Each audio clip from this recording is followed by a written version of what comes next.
will make America powerful again.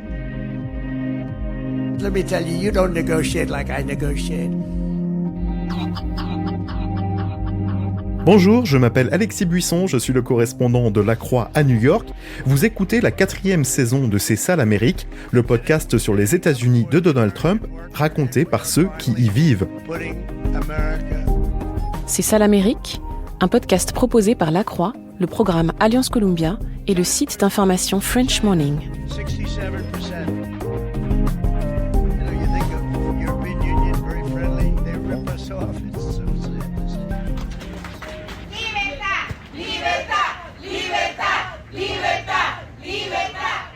Quand j'arrive au restaurant vénézuélien El Arepaso, en banlieue de Miami, ce samedi 10 janvier, je croise un groupe de personnes recouvertes de drapeaux du Venezuela, scandant « Libertad », liberté.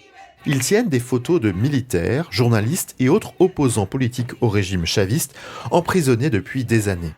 Depuis la capture du président Nicolás Maduro, ils se mobilisent pour pousser Donald Trump à faire pression sur la nouvelle présidente, Delcy Rodríguez, afin de tous les relâcher, et pas que quelques-uns, comme c'est le cas aujourd'hui. Maria Elena Morin brandit le portrait d'un jeune militaire capturé par le régime. Je pense que le président Trump est à notre écoute. Il a été très clair sur ses attentes par rapport à ce que le Venezuela doit devenir dans les années qui viennent. Il a eu des réunions avec des chefs d'entreprise et des entrepreneurs qui vont aller sur place et relancer l'économie, ce qui est très important.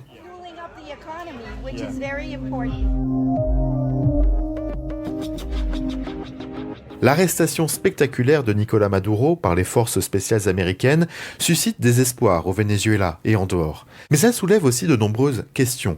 Qu'est-ce qu'un tel geste signifie pour les États-Unis, pour les Amériques et plus globalement pour l'architecture internationale de l'après-guerre basée sur le multilatéralisme ? Pour le dernier épisode de cette saison 4 de C'est ça l'Amérique, j'ai discuté avec Jean-Marc Coicot, professeur de droit et de relations internationales à l'université Rutgers, dans le New Jersey. Il est l'auteur de plusieurs ouvrages sur les affaires étrangères. Son petit dernier, sorti en 2025, porte sur la question de la légitimité dans la gouvernance mondiale. Bonjour Jean-Marc Coicot. Bonjour. Merci beaucoup de participer à ce qui est le dernier épisode de cette saison de C'est ça l'Amérique. Alors, j'ai le souvenir en 2016 d'un Donald Trump qui parlait de mettre un terme aux guerres sans fin, aux aventures militaires américaines à l'étranger. Et aujourd'hui, on dirait que ce Donald Trump n'existe plus. Qu'est-ce qui s'est passé ? Où est passé ce Donald Trump de 2016 ? En 2016, il parlait déjà de mettre fin à l'idée de l'Amérique engagée dans des guerres sans fin, mais en 2024 aussi, en fait, c'était un aspect important de son programme. Donc, qu'est-ce qui s'est passé ?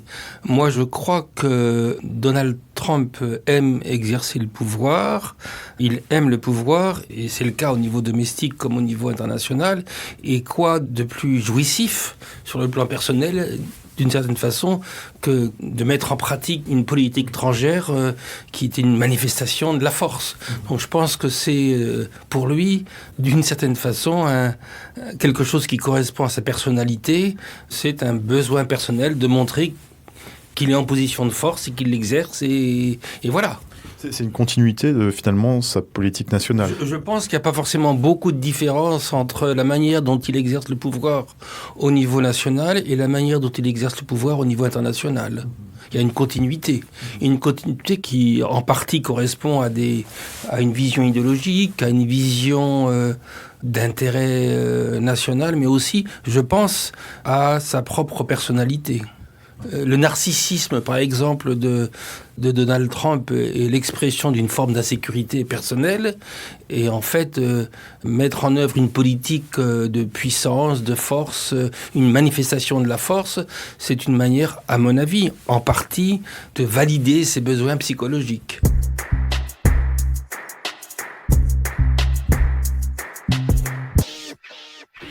Et ce qui est intéressant, c'est qu'en 2016, quand même, ce discours de mettre un terme à l'interventionnisme américain à l'étranger, à se concentrer vraiment sur les préoccupations nationales, ça faisait quand même son attrait, y compris chez certains démocrates qui étaient fatigués de ces aventures militaires à l'étranger. À l'époque, c'était l'Irak, bien sûr, qui monopolisait beaucoup les discussions. Est-ce qu'il se tire une balle dans le pied, finalement, en faisant ce virage ? Son discours de mettre fin aux guerres sans fin a été et est attrayant pour une partie de la population, d'autant plus que l'Amérique est en crise, qu'une partie de la population a le sentiment d'avoir été délaissée et par conséquent abandonnée, et il ne comprend pas pourquoi tant de sommes d'argent ont été dépensées à l'étranger. Donc ça, c'est un premier point. Le second point, c'est que je pense que d'un côté, sa base MAGA, effectivement, a le souci de faire en sorte que autant de ressources possibles soient investi dans la remise en marche des États-Unis, parce qu'en fait, il y a une situation de crise économique, il y a une situation de crise sociale, etc. Mais dans le même temps, je pense que sa base MAGA aussi est sensible à l'expression de la force américaine au plan international. Donc il y a une ambiguïté. D'un côté, on veut qu'autant que possible des ressources maximales soient attribuées, soient allouées aux États-Unis pour faire en sorte que les problèmes qui ont conduit à ce que Donald Trump soit élu soient bien gérés, ou mieux gérés. Mais dans le même temps, je pense que c'est aussi quelque chose qui va de pair avec le populisme. L'expression d'une force américaine, d'une puissance américaine, c'est quelque chose qui, d'une certaine façon, flatte un petit peu l'ego de la base MAGA. C'est intéressant d'ailleurs de voir certains éléments de cette base MAGA justifier en quelque sorte l'intervention au Venezuela en disant, ou même dans d'autres interventions possibles dans d'autres pays d'Amérique latine, en disant c'est une manière de mettre fin à l'immigration. Oui, il y a aussi ça, bien sûr, qui déstabilise notre pays, etc. Bien sûr. Non, la question de l'immigration et d'une immigration essentiellement en provenance d'Amérique latine ou d'Amérique centrale est une source de justification de la politique de Trump vis-à-vis de l'Amérique centrale, vis-à-vis du Venezuela, de l'Amérique latine. Est-ce que ça veut dire que ce principe de l'America First, l'Amérique d'abord, qui a été vraiment brandi par Donald Trump toutes ces années et sur lequel il semble revenir aujourd'hui, c'était un leurre, un mensonge? Non, je pense pas. En fait, l'idée de America First, c'est en fait l'idée que les autres ont beaucoup moins de droits que nous. En tout cas, au niveau international. Donc, non, je pense que cette idée d'America First va de pair avec une vision très centrée sur soi et des intérêts américains de la politique étrangère de Trump. Dans America First, vous savez, encore une fois, il y a deux aspects. D'une part, la nécessité d'allouer plus de moyens sur le plan national aux problèmes, de façon à gérer les problèmes qui se sont accumulés aux États-Unis, notamment pour la classe qui a souffert des politiques néolibérales économiques depuis plusieurs décennies, mais aussi à l'idée que nous sommes les premiers au niveau international et nos droits doivent prévaloir et au bout du compte, les droits des autres doivent toujours être indexés sur ce qui nous est dû à nous en tant qu'Amérique. Donc vous ne voyez pas nécessairement de contradiction entre ce qui se passe aujourd'hui et... Absolument pas. Non. Je pense que la base MAGA est soucieuse de faire en sorte que suffisamment de moyens, en tout cas ce qu'elle considère être comme suffisamment de moyens, soient alloués à leurs priorités ou à ses priorités, les priorités de cette base MAGA. Mais dans le même temps, si une politique étrangère est conduite en fonction de l'intérêt national et sert ce qui est perçu comme l'Amérique une priorité, il n'y a pas forcément de contradiction. On voit quand même que ça crée des dissensions politiques. Ça crée des dissensions, bien sûr. Au sein du camp trumpiste, l'exemple qui vient en tête, c'est bien sûr celui de la députée de Georgie, l'ancienne députée de Georgie, maintenant Marjorie Taylor Greene, qui était très favorable à Donald Trump et qui a rompu publiquement, notamment parce qu'elle a l'impression qu'il ne se focalisait pas assez sur les préoccupations nationales. Voilà, je pense que la peur, c'est que pas suffisamment d'attention, pas suffisamment de ressources soient attribuées aux problèmes nationaux et que le souci de Trump d'être un shérif mondial le divertisse des priorités nationales. Mais si les deux peuvent être conciliés et si en fait la politique étrangère d'engagement au service de l'intérêt national, du dit intérêt national, et une attention forte portée aux problèmes nationaux, si les deux sont conciliables, je pense ce ne sera pas forcément un problème pour les gens de MAGA. Oui, c'est ça. Donc, c'est pas nécessairement un risque politique pour lui. C'est comment est-ce qu'on concilie les deux choses. Enfin, je pense que le souci principal de la base MAGA, c'est de faire en sorte qu'on n'oublie pas la dimension nationale et ce qui est requis pour résoudre les problèmes auxquels ils sont exposés. C'était intéressant d'ailleurs dans la conférence de presse que Donald Trump a faite après donc la capture de Maduro. Il parlait beaucoup le contrôle des réserves pétrolières. Mm-hmm. Et moi, je l'interprétais comme étant un signal envoyé à la base MAGA pour dire, il ne s'agit pas simplement de couper la tête d'un pays, mais aussi c'est dans l'intérêt économique des États-Unis de faire cette manœuvre aussi stupéfiante que ce qu'il dit par rapport au Groenland, c'est présenté en termes d'intérêt national pour défendre les intérêts américains, pour défendre les intérêts des Américains. Par conséquent, il faut qu'on possède le Groenland, parce que sinon, les Russes et les Chinois vont contrôler cette région du monde, et ce faisant, il y aura un coût pour l'Amérique et les Américains.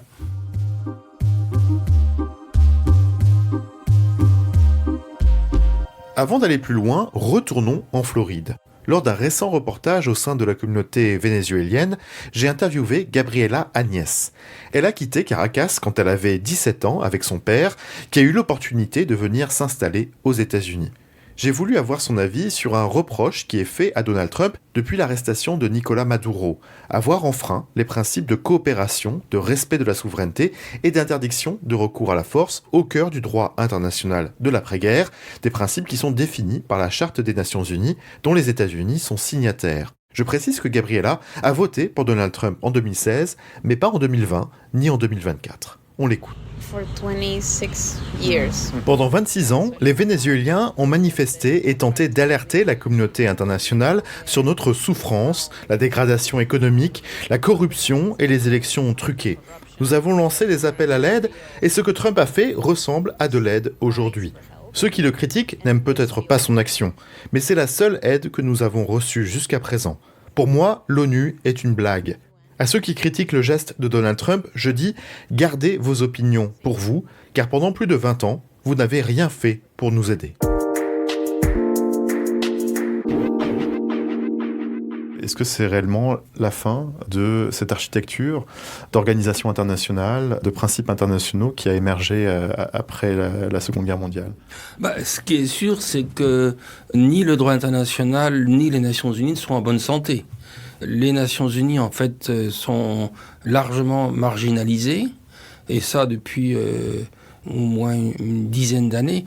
Et en fait, si vous voulez, l'attitude de Trump vis-à-vis des Nations Unies, c'est au fond une radicalisation de l'attitude assez négative que traditionnellement les Américains ont eue vis-à-vis des Nations Unies. Les Nations Unies ont été créées par les États-Unis, mais les États-Unis ont toujours eu une approche ambiguë des Nations Unies, en ce sens qu'ils ont toujours considéré qu'ils ne contrôlait pas suffisamment les Nations Unies. Quant au droit international, ça fait assez longtemps en fait que le droit international a été pas forcément remise en question totalement, mais en tout cas a été l'objet de beaucoup de scepticisme de la part des pays du Sud, des pays émergents, et puis ensuite de la Russie et de la Chine.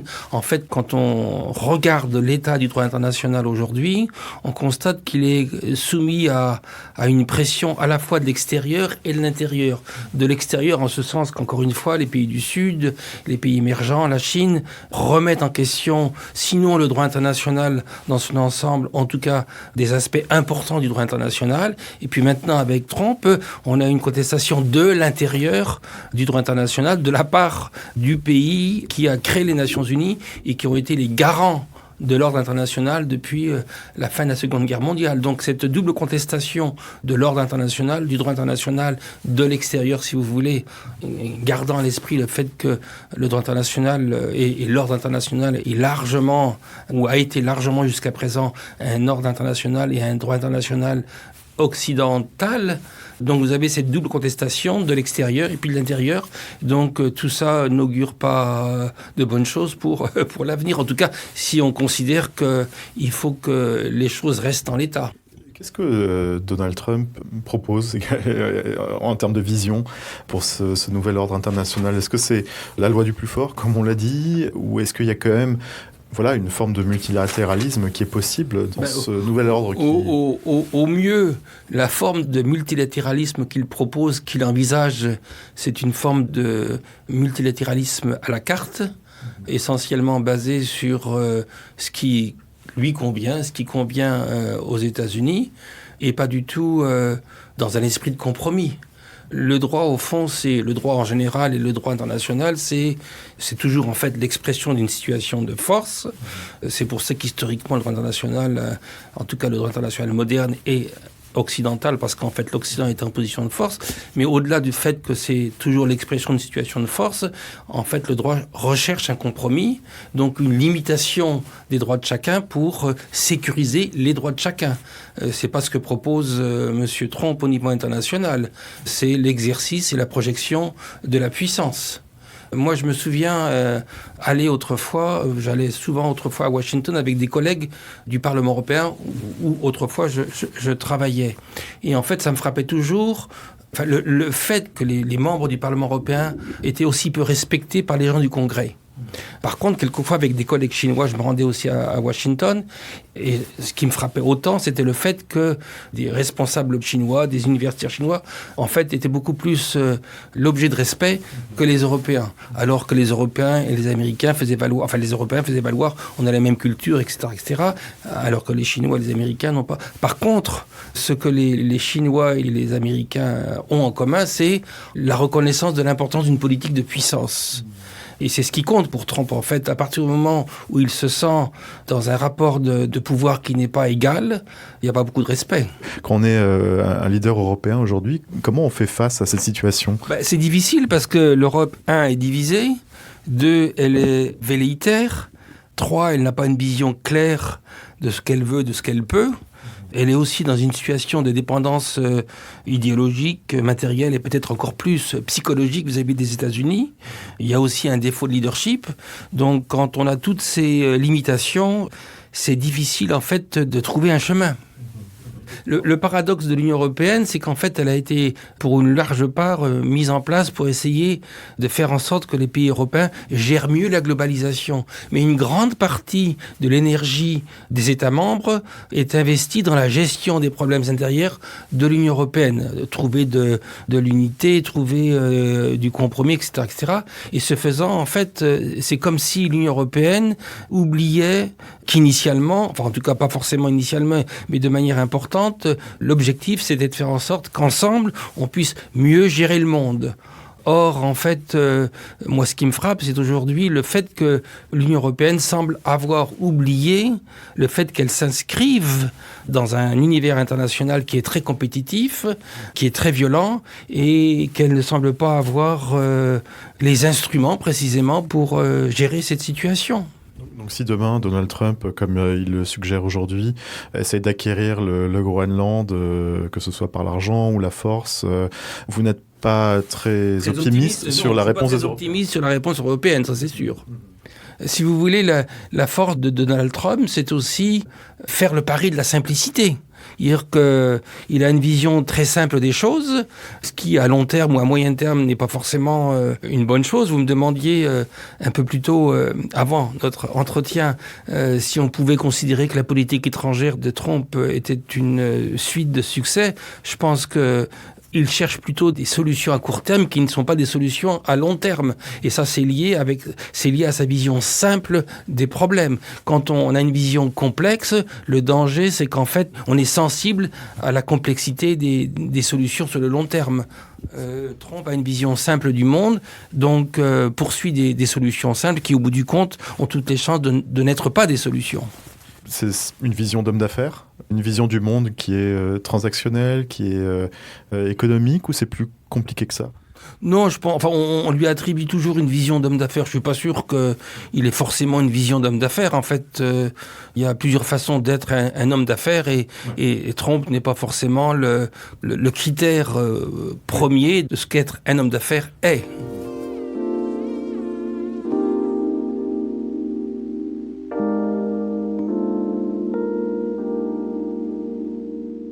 Sur le Groenland, il avait soulevé cette perspective d'annexer le Groenland quand il est retourné au pouvoir, donc en début d'année 2025.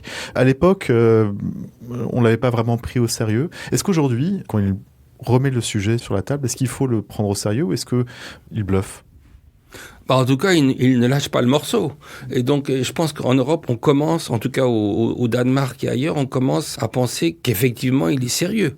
Et je pense qu'il va faire tout ce qu'il peut pour faire en sorte que ça arrive. Oui, je pense qu'il est sérieux. C'est pas simplement un effet de rhétorique. Je pense qu'il est sérieux. Et que s'il peut, il mettra la main sur le Groenland. Je ne sais pas s'il pourra, mais je pense que c'est quelque chose qu'il considère avec sérieux. Il faut le prendre à la lettre. Je pense. On l'a entendu dire récemment dans une interview donnée au New York Times que sa seule limite, finalement, c'était sa propre morale. Et que ça serait le seul frein, finalement, à son action. Est-ce que vous pensez que c'est vrai, finalement, ou est-ce qu'il y a quand même des contrepoids internes aux États-Unis qui pourraient le faire changer d'avis ? On parlait notamment un peu plus tôt des dissensions au sein de son camp par rapport à ses actions à l'étranger. Je pense qu'il y a peu, en fait, de contrepoids.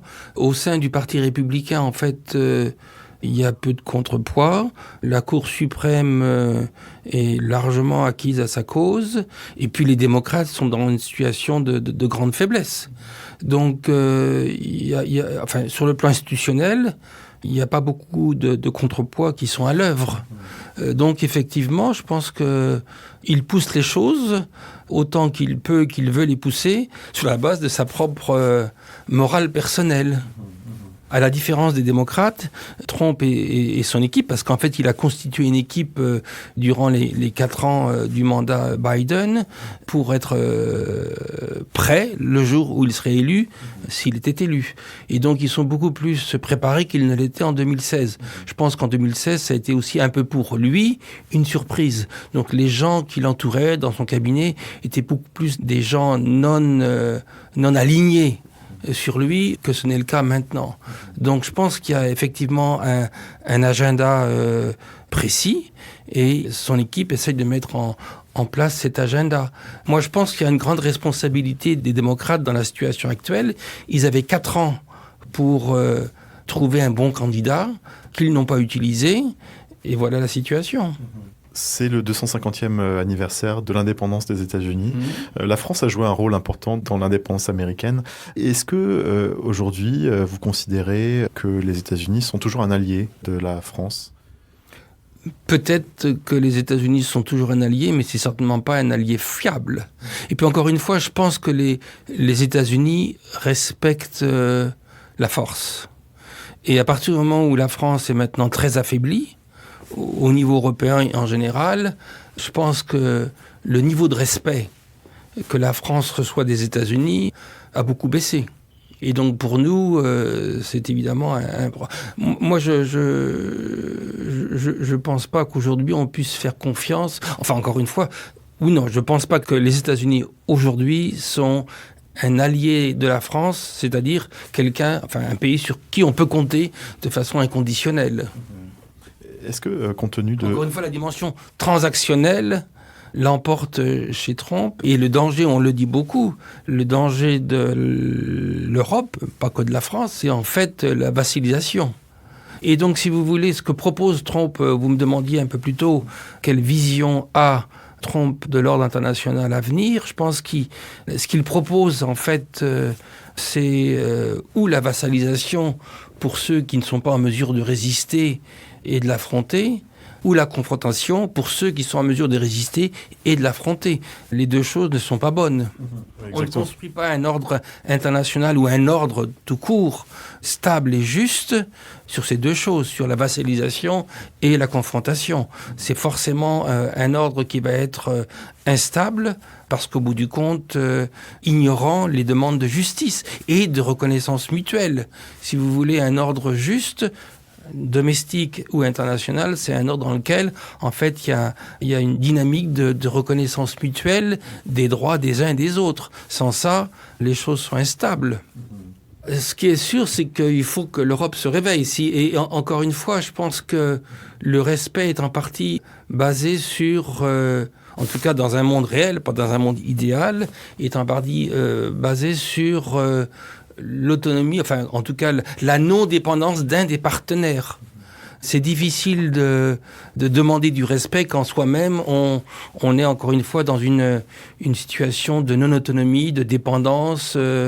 Et donc moi je pense que ce qui aiderait la relation transatlantique, ce serait de faire en sorte que l'Europe se prenne en main et montre qu'elle est capable de prendre soin de ses propres affaires aussi de façon autonome et crédible sur le plan international et ne pas être en situation de quémandeur. Merci beaucoup Jean-Marc Coicot. Je vous en prie, merci Alexis. We will make America powerful again. Let me tell you, you don't negotiate like I negotiate. Au bout d'un an de présidence Trump, les États-Unis traversent une crise d'identité profonde. Depuis son retour au pouvoir, le milliardaire a enterré l'Amérique de l'après-guerre, tolérante, ouverte sur l'immigration et le libre-échange. À coup de mesures parfois illégales ou inconstitutionnelles, il a mis en œuvre sa vision, celle d'une nation qui ne tend plus la main aux réfugiés, considère ses alliés historiques comme des adversaires et exhibe des tendances autoritaires. Mais 2026 pourrait être une année de bascule. En effet, les démocrates ont l'opportunité de reprendre le contrôle du Congrès à l'occasion des élections législatives de mi-mandat, les fameux midterms de novembre prochain. Historiquement, le parti du président en place perd quasi systématiquement ses élections, ce qui entraîne une forme de cohabitation avec le parti opposé. C'est d'autant plus le cas quand les présidents sont impopulaires, comme pour Donald Trump aujourd'hui. Si l'histoire se reproduit une nouvelle fois, les républicains devraient donc être battus. Mais encore faut-il que ces élections soient intègres. Or, Donald Trump a déjà obtenu de la part de plusieurs États républicains qu'ils redécoupent les circonscriptions législatives de telle manière à favoriser leur parti et ainsi éviter une déconvenue à leur leader.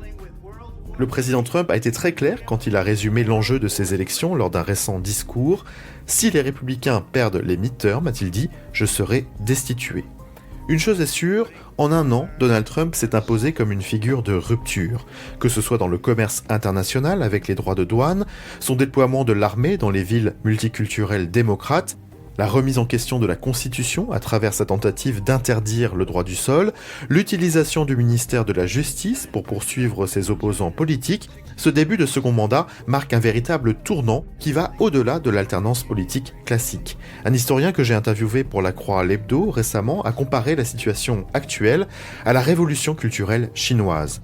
Je le cite, « Il y a une volonté de détruire le monde existant, ses structures, ses institutions. » Fin de citation. Jusqu'où ira la révolution culturelle trumpiste? Jusqu'où la population américaine la soutiendra-t-elle? Les États-Unis entrent en territoire inconnu. C'est la fin de cette 4e saison de C'est ça, l'Amérique. J'aimerais remercier du fond du cœur les invités qui ont accepté de nous raconter cette première année de rupture. Merci aussi à toute l'équipe qui a produit ce podcast, Célestine Albert-Stuart, Théo Boulanger, Paul de Coustin et Jean-Christophe Ploquin. Et naturellement, un très grand merci à vous d'avoir suivi cette nouvelle saison. À bientôt. This is going to be great television, I will say that. And we will make America great again. Thank you very much. God bless you all. Thank you.